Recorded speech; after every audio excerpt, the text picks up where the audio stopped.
వైశాఖ పురాణము 2వ అధ్యాయము దాన ఫల నిరూపణము.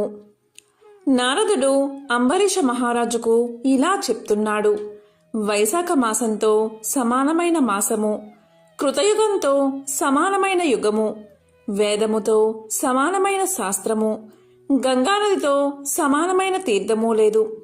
జలంతో నిండిన దానముతో సమానమైన దానము, భార్య వల్ల కలిగే సుఖముతో సమానమైన సౌఖ్యము, ప్రయత్నం వల్ల కలిగే ధనముతో సమానమైన సంపద, జీవించడం కంటే ఇతరమైన ప్రయోజనాలు లేవు.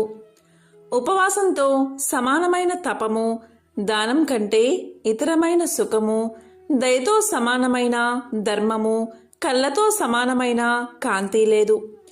భోజనం వల్ల కలిగే సంతృప్తితో సమానమైన తృప్తి, వ్యవసాయంతో సమానమైన వాణిజ్యము, ధర్మంతో సమానమైన మిత్రుడు, సత్యంతో సమానమైన కీర్తి వేరొకటి ఉండదు. ఆరోగ్యంతో సమానమైన దేహస్థితి, విష్ణుమూర్తితో సమానమైన రక్షకుడు, వైశాఖ మాసంతో సమానమైన పవిత్రమైన వేరొక మాసము లేదు అని పండితులు చెప్తారు. వైశాఖ మాసము సదా విష్ణుమూర్తికి ప్రియకరమైనది. అలాంటి విష్ణు ప్రీతికరమైన వైశాఖ మాసంలో వ్రత శూన్యుడై స్నానాన్ని ఆచరించక ఏ నరుడు కాలం గడుపుతాడో అతను సర్వ పాపాల చేతన చుట్టబడి ధర్మాల నుండి తప్పించబడి వెంటనే పశుజన్మను పొందుతాడు. ధర్మములను ఆచరించు వారి యందు గరిష్ఠుడువైన ఓ అంబరీష మహారాజా, మానవ జన్మ ఎత్తి వైశాఖ మాసంలో వ్రత శూన్యమగును స్నానరహితమగును కాలం గడిపిన నరుడు చేయు సమస్త యజ్ఞాది కర్మలు వ్యర్థమైపోతాయి. వైశాఖ మాసంలో జరుపు వ్రతాలయందు ఉపయోగించే పూలు పుష్పాలతోటి విష్ణులోక ప్రాప్తిని పొందుతారు అనడంలో ఎటువంటి సందేహమూ లేదు. ఈ లోకంలో అనేకమైన సంపదలు, అనేక చరిత్రలు ఉన్నాయి.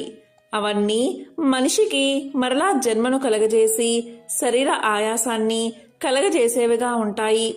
వైశాఖ మాసంలో ప్రాతకాలంలో సూర్యుడు మేషరాశిలో ఉండగా స్నానం ఆచరించిన వారికి తిరిగి జన్మ కలగదు.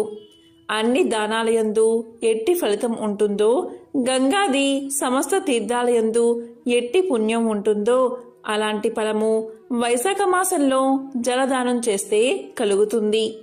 పుణ్యప్రదమైన సంపద పొందాలి అనే ఆశ కలిగి జలదానము చెయ్యలేనివాడు ఇతరులైనా ప్రోత్సహించి చేయించాలి. జలదానం అన్ని దానాల్లోకెల్లా అత్యంత శ్రేష్టమైనది.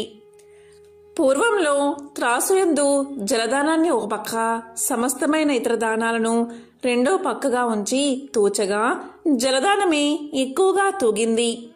బాటసార్లు ప్రయాణం చేయు మార్గ మధ్యందు చలివేంద్రాలను ఏర్పాటు చేసి వైశాఖ మాసమందు ఎవరు జలాన్ని తాగడానికి ఇచ్చి దాహాన్ని తీర్చుతాడో అతడు సత్పురుషుడై తన వంశమందు పుట్టిన కోటి తరాల వారిని తరింపచేసి విష్ణు లోకాన్ని పొందేలా చేస్తాడు.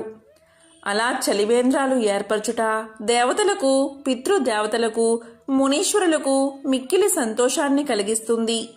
దీంట్లో ఎటువంటి సందేహమూ లేదు. మహారాజా, నీటియందు కాంక్ష గలవాడు నీటిని కోరతాడు, నీడయందు కోరిక గలవాడు నీడను అభిలాషిస్తాడు, విసిన కర్రయందు వాంఛ కలవాడు దాన్ని వాంఛిస్తాడు. అందువల్ల వైశాఖ మాసంలో ఎవరికి ఏ విధమైన కోరిక ఉంటుందో ఆ విధంగా నీరు, గొడుగు, విసిన కర్ర, కాలిజోడు మొదలైనవి ఇచ్చి వారిని సంతుష్టిపరచాలి. ఈ మాసం సమీపిస్తుంది అన్నగా కుటుంబకుడకు విప్రునకు పూర్వజలము గల ఉదక కలసమును దానం చెయ్యాలి. అలా చేయనివాడు ఈ లోకమందు చాతపక్షిగా పుడతాడు. మహారాజా, అన్ని దానముల కంటే అన్నదానము మిక్కిలి శ్రేష్టమైనది అని చెప్తూ ఉంటారు. కానీ 3 లోకల ముందును అన్నదానంతో సమానమైన దానం లేదు. దారియందు అలసిపోయి శ్రమ చెందిన బ్రాహ్మణుడికి కుశల ప్రశ్నలు అడిగి సమ్మానపూర్వకంగా భోజనం పెడితే అలాంటి వారి పుణ్యమును చెప్పటకు బ్రహ్మదేవుడికైనా శక్తి చాలదు. వైశాఖ మాసమున ఎండ వేడిచే తాపం పొంది అలసి వచ్చిన విప్రుడికి అన్నం పెట్టి ఆదరించని మానవుడు ఈ లోకంలో పిశాచి అయి పుట్టి తన మాంసాన్ని తానే తినును. కాబట్టి శక్తిని అనుసరించి విప్రుడికి వైశాఖ మాసంలో అన్నదానం చేయాలి. అందుచేత ప్రపంచమందు అన్నదానంతో సమానమైన దానము ఎప్పుడూ లేదు, ముందు ఉండబోదు. వైశాఖ మాసమున ఎండ వేడిచే తాపం పొంది అలసి వచ్చిన విప్రుడికి తప్పనిసరిగా భోజనం పెట్టాలి. కాబట్టి శక్తిని అనుసరించి బ్రాహ్మణుడికి వైశాఖ మాసమున అన్నదానం చేయాలి. తల్లిదండ్రులనైనా మరవగలడు కాని అన్నం పెట్టి ఆదరించిన వాడిని మానవుడు మరవలేడు. అన్నాతురుడు అన్నమును భుజించిన సౌఖ్యము మిగుల శ్రేష్టము. కాబట్టి 3 లోకాలయందు మానవులు అన్ని దానాల కంటే అన్నదానం మిక్కిలి మిన్న అయినది అని కొనియాడుతూ ఉంటారు. ప్రపంచమున జన్మకు కారణభూతులైన తల్లిదండ్రులు సామాన్యులు మాత్రమే అవుతారు. అన్నాతురణకు అన్నం పెట్టి పోషించేవారే నిజమైన తల్లిదండ్రులు అని విద్వాంసులు చెప్తున్నారు. శత్రువులను జయించగల అంబరీష మహారాజా అన్నదానమును చేయువానియందు సమస్తమైన తీర్థాలు, సర్వదేవతలు, సర్వవిధ ధర్మాలు నిలిచి ఉంటాయి అని నారదుడు అన్నదాన మహిమ గురించి తెలియచేశాడు. ఇంకా ఇలా చెప్తున్నాడు: ఓ అంబరీష మహారాజా, ఆధ్యాత్మిక, ఆది దైవిక, ఆది భౌతికములను దుఃఖాల్ని పోగొట్టుకోవడానికి సర్వ విధాల చేత మానవుడు ప్రయత్నించి గొడుగును దానంగా ఇవ్వాలి. విష్ణు ప్రీతికరమైన వైశాఖ మాసంలో గొడుగును దానం ఇవ్వని మనిషి నీడలేని వాడై పాపయుతమైన పిశాచమై భూలోకంలో జన్మిస్తాడు. వైశాఖ మాసంలో కాలి జోళ్ళు దానం ఎవడు చేస్తాడో ఆ పుణ్యాత్ముడు యమదూతలను తోసివైచి విష్ణు లోకాన్ని చేరుకుంటాడు.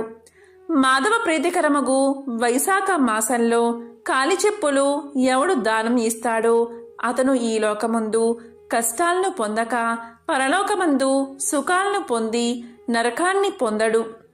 పాదుకలు కావాలని వాంఛ కలిగిన బ్రాహ్మణుడికి పాదుకలను దానం చేసినవాడు కోటి జన్మల వరకు భూలోకంలో రాజుగా జన్మిస్తాడు.